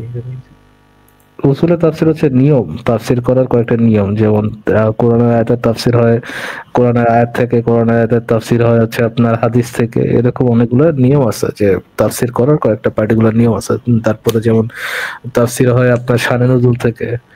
এই জিনিসগুলোর নিয়ম মেনে কেউ যদি কোরআনের আয়াতকে ব্যাখ্যা করে সেটা একটা সঠিক ব্যাখ্যা হিসেবে নেওয়া যায়। বাট কেউ যদি ওগুলা না করে, জাস্ট ওই আয়াত বলতে সে নিজে কি বুঝলো সেটা বলে দেয়, সেটা তো আর উসুলে তাফসীর ফলো হইলো না। যদি উসুলে তাফসীর ফলো না করে, মানে এই হিসাবে তো তার কথাটা ইয়ে হলো না, মানে তার কথাটা ফালাই দিতে হবে, এরকমই তো তাহলে হইলো। আমি তো তাফসীরটা মানতেছি না তাইলে হিসাবে, মানে যে কিনা বলতেছে আমি তাফসীরটা নিব না, সে তো ইসলামকে তাহলে না করতেছে না হিসাবে। বুঝে না করতেছে না মানে আমি বুঝাতে চাইতেছি যে কিনা তাফসীরটা মানে মানতে রাজি না, সে তো ইসলামকে অস্বীকার করতেছে আবার ঘুরে ফিরে। ও আচ্ছা, হ্যাঁ হ্যাঁ, মানে ইসলামে অস্বীকার করতেছে, মানে হ্যাঁ, বা সঠিক ব্যাখ্যাটা নিচ্ছে না, ইসলামের সঠিক ব্যাখ্যাটা নিচ্ছে না, কোরআনের সঠিক ব্যাখ্যাটা নিচ্ছে না আর কি। ওই তার মানে তো কোনো লজিকই মানে কোনো লজিক মিট করলো না, কি অদ্ভুত বিষয় না। আমি তো এছাড়া কি আর মানে এছাড়া তার হাতেও তার কোনো ইয়া নাই, মানে তাফসীর তো এরকম হয়, এরকম কি আছে দেখ একটা ঘটনার দেখা গেছে দুই ধরনের তাফসীরে দুই ধরনের ইয়া ঘটনা বলা একটা আয়াতের, এরকম কোনো কনফিউশন কি আছে? একটা আয়াতের পিছনে বেশ কয়টা ঘটনা থাকতে পারে, বেশ কয়টা কারণ থাকতে পারে, এক একটা তাফসীরে এক একটা কারণ বলে দিতে পারে। বাট ওই কোরআনের ব্যাখ্যাটা কি, মানে শানে নজুল অনেকগুলো থাকতে পারে, অনেকগুলো বলতে দুই তিনটা শানে নজুল থাকতে পারে, দুই তিনটা কারণে ওই আয়াতটা আসতে পারে। বাট ওই আয়াতের ব্যাখ্যাটা কি, এটা মোটামুটি প্রত্যেকটা অথেন্টিক তাফসীরে একই রকমই পাবেন। তার মানে এটাকে আসলে অস্বীকার করার কোনো জায়গা নাই, দেখা গেছে যে যা বলা সেটা মেনে নিতেই হবে। তো আপনি তাদের কথার লজিক খুঁজছেন, মানে এরকম ব্যাপার হচ্ছে না যে আতঙ্কবাদীর কাছে মানবতা, কসাইয়ের কাছে পশু প্রেম, আর মুমিনের কাছে যুক্তি। দেখুন এই তিনটে জিনিস খুঁজলে কিন্তু হবে না ভাই। এতগুলা মানুষের সামনে যখন কথা বলতেছে, তো সে যখন বলতেছে যে মানে এই তাফসীরটা আমি নিব না, এটার মানে তার একটা ব্যাখ্যা লাগবে না যে এটা নিবা না, বুঝছি তাহলে তোমার মানে কি, তাহলে নিবাটা কি, সেটাই আমি বুঝি না কি। এরা চলে যায় এখান থেকে, নাই তার ব্যাখ্যাটা যে সঠিক ব্যাখ্যা এটা তো তাকে প্রমাণ করতে হবে, সেটা তাকে দেখাইতে হবে। তাফসীর মেনে তার ব্যাখ্যাটা করা হচ্ছে আর কি। টোটালি কনফিউজ, মানে বুঝছি এটা লাগলে কোনো লাভ নেই আসলে, কথা বলেই কোনো লাভ নেই। আপনি জিজ্ঞেস করবেন আপনার ব্যাখ্যাটা যে সঠিক ব্যাখ্যা এটা আপনি কিভাবে বুঝবেন, জিজ্ঞেস করতে পারেন। মানে এরকম বলতে শুনছি যে কি বলতেছে যে নাকি এটা নাকি সে মানে যতটুকু পর্যন্ত তারা শুনছে, যে যেসব সাহাবী পর্যন্ত তারা শুনছে অতটুক দিয়ে নাকি বিচার করা যায় না, মহানবী সাল্লাল্লাহু আলাইহি ওয়াসাল্লাম পর্যন্ত নাকি লিঙ্ক করতে পারে না এই কথাটা তারা। এটা তো হাদিসের ক্ষেত্রে বলে, তাই না? এটা তো হাদিসের ক্ষেত্রে বলে মনে হয় ফারাজ ভাই। হ্যাঁ হাদিসের ক্ষেত্রে, হ্যাঁ এটা লিঙ্ক করতে পারতেছি না। লিঙ্ক করতে পার, তুমি লিঙ্ক যদি আমি করতে না পারি, আমার কাছে যেগুলো আছে এগুলো যদি তুমি বিশ্বাস না করে থাকো বা এই তাফসীরগুলো যদি বিশ্বাস না করে থাকো, তাহলে তোমারটাই কই থেকে আসলো বা এটা মানবা না বা বুঝলাম, তাহলে এর ব্যাখ্যা কি? এগুলা করে তারা মানে এগুলার মূল ইয়েটা থাকে বাদাবাজি করার জন্য, যে যেগুলো তাদের কাছে এম্বারেসিং লাগে। এগুলোর ক্ষেত্রে দেখবেন যে ইহার চকি নহে, ইহার মধ্যে একজন কি জানি একজন বক্তা এই তার তার অথেন্টিসিটির সমস্যা আছে, সে দ্বারায় প্রস্রাব করতো, এই জন্য হচ্ছে এরকম বহুত মানে এই শব্দের মানে এটা নয়। এরকমও কি আছে যে আমি দেখা গেছে কোনো মানে কোনো একজন যে তাফসীর ব্যাখ্যা করে গেছে বা তাফসীর লিখে গেছে, এতটুক মানবো বা বাকিটুক মানবো না, এই ধরনের কথাবার্তা যদি বলে তাহলে এরকম বলে। ওয়াও ভাই, তাহলে এই বিষয়ে আলোচনা করে লাভ নেই। আমি জিনিসটা বুঝতে পারছি আর কি, তার মানে তাদের কাছে অ্যাকচুয়ালি এরকম কোনো ব্যাখ্যা নাই যে না তাফসীরটা মানে না মানারও আমার একটা লজিক লাগে না যে আমি এই কারণে তাফসীরটা মানবো না, এই যে মানবো না এটার এগেইনস্টে আমি এই ধরনের একটা লজিক মানতেছি, মানে তাদের হাতে কোনো লজিক অ্যাকচুয়ালি নাই। না এরা মিথ্যা কথা বলে। দেখুন একটা সিম্পল কথা বলছি, জনসমক্ষে মুমিন এবং পার্সোনাল জোনে নিজেদের মানে মসজিদের ভিতর একজন মুসলমান মুমিন ভিন্ন হয়। যেমন আমার চোখের সামনে দেখা, আমাদের এলাকার যে ইমাম মসজিদের ভিতরে কট্টরবাদী বক্তব্য দেয়, হিন্দুরা কেন নাপাক, হিন্দুরা কেন অপবিত্র, সেই ব্যক্তিকে যখন একটা মেলা উদ্বোধনে ডাকা হয় এবং তাকে সাম্প্রদায়িক সম্প্রীতি নিয়ে ভাষণ দিতে বলা হয়, সে কিন্তু বলে হিন্দুরাও ভাই, মুসলিমরাও ভাই। আমার চোখের সামনে দেখা, বাংলাদেশে এই জিনিসটা চলে, ওরা মিথ্যা কথা বলে। এটা হচ্ছে মেন কথা, এক কথায় মিথ্যাবাদী। এই মিথ্যাবাদীদের নিয়ে আলোচনা করার থেকে আমার মনে হয় ফারাজ ভাই কার হাতের তালু থেকে প্রেম করা যাবে এই আলোচনা করা কিন্তু বেশি বেটার। ফারাজ ভাই বিষয়ে একটাই কথা বলা ছিল যে একটু আগে ভিডিওটা দেখলাম যে উনি আল্লাহর কাছে না চাইয়া এখানে কেন মানে প্রধানমন্ত্রী শেখ হাসিনার কাছে কেন চাইলো, এটা যদি কোনটা মানে তার কাছে যদি প্রশ্ন করা যেত কেউ যে আপনি প্রধানমন্ত্রীর কাছে কেন যেতেছেন, সে না জালিম বা যাই হোক, যেটাই হোক সে ভালো মানুষ বা যাই হোক সে মানুষ, আপনি ঘরের ভিতরে বসে না চাইবেন, আপনি এখানে কাজটা কি ধরনের কোনো প্রশ্ন করার দরকার ছিল আসলে, করছে কিনা জানি না, আসে নাই সামনে। অদ্ভুত বিষয়, সে এখানে বসে তুমি আবু তোহার ওয়াইফ, তুমি এখানে বসে কি করো, ঘরে বসে তুমি দোয়া করবো আল্লাহ তোমার কাছে নিয়ে এসে পারবে ঘুরে। ঠিক আছে ভাই, আমি তাহলে এতটুকু জানার ছিল, ধন্যবাদ ভাই। আমি তাফসীরটা মানে বুঝছি, কনফিউশন ক্লিয়ার হয়েছে যে আসলে ভণ্ডামি ছাড়া আর কিছু এখানে নাই। এরকম লজিক থাকলে বুঝতাম যে না এই কারণে মানবো বা এই কারণে মানবো না, মানে আমি মানবো না, সে আমার ভালো লাগে নাই, ইসলাম ব্যাখ্যা করো নিজের মতো, যে জায়গায় এম্বারাসড সেই জায়গায় আর কি মানবো না। ঠিক আছে ভাই, হাজার ভাই, তাহলে আজকে বিদায় জানাই আপনাকে। টেক কেয়ার তাহলে।